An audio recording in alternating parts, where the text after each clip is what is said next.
Hello friends, welcome to my YouTube channel. Sukhamodevi സീരിയലിൻ്റെ ഇന്നത്തെ എപ്പിസോഡിലേക്ക് എല്ലാവർക്കും സ്വാഗതം. നന്ദൻ്റെ കേസിനെ കുറിച്ച് സംസാരിക്കാൻ സിദ്ധാർത്ഥൻ ക്ഷണിച്ചതിനനുസരിച്ച് അഡ്വക്കേറ്റ് ഹരി ചന്ദ്രത്ത് വീട്ടിലെത്തുന്നു.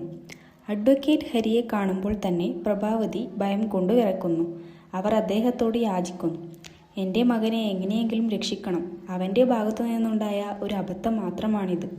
ഇത് കേട്ട് ഹരി മറുപടി പറയുന്നു, ഞാൻ ഇപ്പോൾ ഇവിടെ വന്നിരിക്കുന്നത് ഒരു കുടുംബ സുഹൃത്തായി മാത്രമാണ്. വക്കീലിൻ്റെയും ജഡ്ജിയുടെയും റോളുകൾ കോടതിയിലാണ്. നന്ദൻ തെറ്റ് ചെയ്തിട്ടുണ്ടെങ്കിൽ ഒരു വക്കീൽ എന്ന നിലയിലും നിയമപരമായും എനിക്ക് അവനെ ശിക്ഷിക്കാനേ കഴിയൂ. അദ്ദേഹം കൂട്ടിച്ചേർക്കുന്നു. കുറ്റം ചെയ്തവർ രക്ഷപ്പെടരുത്, ഉപ്പിട്ടവൻ വെള്ളം കുടിക്കണം. അഡ്വക്കേറ്റ് ഹരിയുടെ ഈ വാക്കുകൾ കേൾക്കുന്നതോടെ പ്രഭാവതിയുടെ എല്ലാ പ്രതീക്ഷകളും തകരുന്നു. തുടർന്ന് ദേവികയെയും സിദ്ധാർത്ഥിനെയും കാണണമെന്നും നന്ദനോട് വളരെ പ്രധാനപ്പെട്ട ചില ചോദ്യങ്ങൾ ചോദിക്കണമെന്നും അഡ്വക്കേറ്റ് ഹരി ആവശ്യപ്പെടുന്നു. സിദ്ധുവും ദേവിയും അവിടെ എത്തുന്നു. ഈ സമയം പ്രഭാവതി നന്ദനെ കാര്യങ്ങൾ പറഞ്ഞ് മനസ്സിലാക്കാൻ ശ്രമിക്കുകയാണ്. അങ്കിളിനോട് കാര്യങ്ങളെല്ലാം വളരെ വ്യക്തമായി പറയണമെന്നും ഒന്നും ഒളിച്ചു വെക്കരുതെന്നും അവർ നന്ദനോട് പറയുന്നു. എന്നാൽ ഇസബെല്ലയെയും കെവിനെയും താൻ ഒറ്റിക്കൊടുക്കില്ലെന്ന് നന്ദൻ ഉറപ്പിച്ചു പറയുന്നു. ഈ സമയത്ത് ഇസബെല്ല കടുത്ത ദേഷ്യത്തിലാണ്. ദേവിക കേസുമായി മുന്നോട്ടു പോയാൽ തൻ്റെ പ്ലാനുകളെല്ലാം തകരുമെന്നും ഇപ്പോൾ ദേവികയുടെ സഹതാപം മാത്രമാണ് തങ്ങളെ രക്ഷിക്കാനുള്ള ഏക വഴിയെന്നും അവൾ കരുതുന്നു. അതേസമയം ഋഷി അരുന്ധതിയെ ആത്മഹത്യാ ഭീഷണി മുഴക്കുന്നു. പിടിക്കപ്പെടുന്ന ഭയം കാരണം പ്രഭാവതിയോട് സത്യങ്ങളെല്ലാം തുറന്നു പറഞ്ഞാൽ താൻ ജീവനൊടുക്കുമെന്ന് അവൻ മുന്നറിയിപ്പ് നൽകുന്നു. എൻ്റെ ലീനയെ കൊന്നവരോട് എനിക്കൊരിക്കലും ക്ഷമിക്കാൻ കഴിയില്ല എന്ന് ഋഷി തൻ്റെ നിലപാട് വ്യക്തമാക്കുന്നു. ഈ ഭീഷണി കേട്ട് അരുന്ധതി പൂർണ്ണമായും പരിഭ്രാന്തിയാകുന്നു. മകൻ ജീവനൊടുക്കുമോ എന്ന് അവർ ശരിക്കും ഭയപ്പെടുന്നു. ഇതിനിടയിൽ അഡ്വക്കേറ്റ് ഹരി കേസിനെക്കുറിച്ച് ചർച്ച ചെയ്യാൻ നന്ദനെ കാണുന്നുണ്ടെങ്കിലും നന്ദൻ പല സത്യങ്ങൾ ഒളിച്ചു വയ്ക്കുന്നു.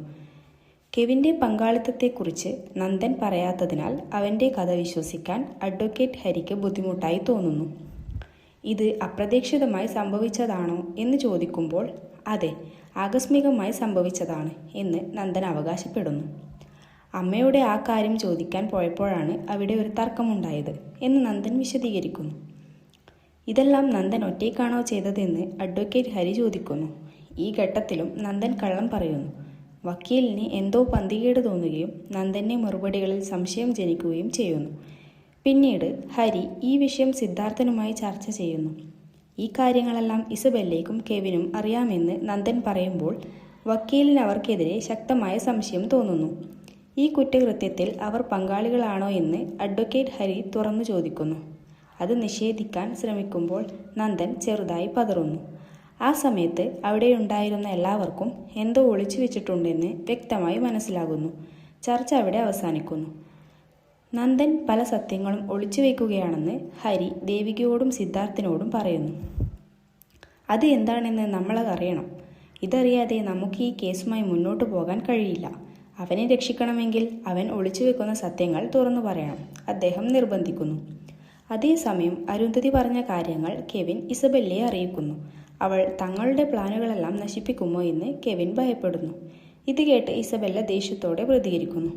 എങ്കിൽ ഞാൻ ആ സ്ത്രീയെ വെറുതെ വിടില്ല. നന്ദൻ നമ്മളെ ചതിച്ചാൽ അവനെയും ഞാൻ വെറുതെ വിടില്ല. ദേവികയും നന്ദനും എല്ലാം മറന്ന് ഒരുമിച്ച് ജീവിക്കാൻ തീരുമാനിച്ചാൽ ഞാൻ ഋഷിയെ കൊല്ലും. എനിക്ക് വേണ്ടത് ഞാൻ നേടിയിരിക്കും. ഇസബെല്ല തൻ്റെ ദേഷ്യം പ്രകടിപ്പിക്കുന്നു. ഞാൻ പലതവണ ആഗ്രഹിച്ച് പരാജയപ്പെട്ടിട്ടുണ്ട്. പക്ഷേ ഇത്തവണ നന്ദനെ ഞാൻ സ്വന്തമാക്കും. എൻ്റെ വഴിയിൽ ഋഷിയോ ദേവികയോ വന്നാൽ ഞാൻ അവരെയെല്ലാം കൊല്ലും. നന്ദൻ എന്നെ ചതിക്കാൻ നോക്കിയാൽ അവനെയും ഞാൻ കൊല്ലും. എല്ലാവരും സൂക്ഷിക്കുന്നത് നല്ലതാണെന്ന് അവൾ മുന്നറിയിപ്പ് നൽകുന്നു.